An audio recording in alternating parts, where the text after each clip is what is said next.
As many of you probably know by now, the EU server has become quite a bit of a mess, with Wargaming closing down their connection to the RU server and moving a bunch of the Russian-speaking community onto the EU server. Now, of course, when you mix two groups of people that speak a completely different language, the result is that communication becomes a very big problem, hence the reason that the EU server has become a bit chaotic lately. However, I have come up with 3 ways that Wargaming could potentially resolve this issue. The first idea that I came up with is probably the most thorough, and that is to split up the EU server into 2 parts. One part for the Russian-speaking community, and the other part for everyone else. However, this method does have some drawbacks, as it would require Wargaming to split up the server, which of course has its own technical issues, and then let's say Wargaming did go through with this and split the server, that would then almost certainly require yet another account transfer for the Russian playing community,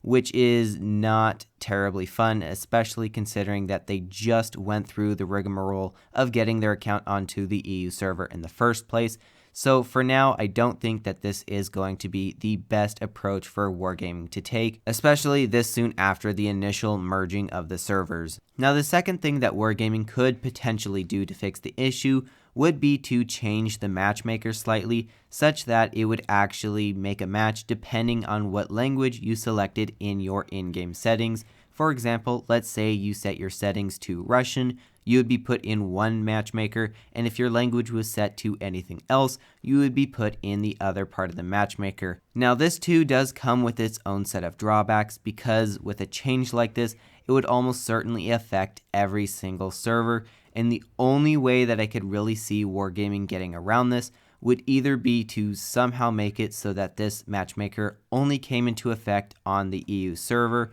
or more likely they would have to create a second version of the game, which is yet another problem because that's another application that Wargaming needs to keep track of and therefore have people download. So in the end, I don't actually think that this is going to be a terribly viable option unless some major changes happen to the game. Now, the last idea that I came up with is probably the most viable, and that is for Wargaming to create an in-game translator. Now again, I'm not exactly sure what the logistics of this would be. For example, what would it do to server flow, server speed, and how easy would it be for Wargaming to implement this? However, I don't think it would be too much of a stretch to think that Wargaming could implement a system like this, especially if they were to severely limit how many languages could be translated. For example, simply making it so that it could convert Russian text to English and vice versa, just to help those out who are on the EU server. So there you go, those are some ideas that I brainstormed to try to figure out how Wargaming could potentially fix the problems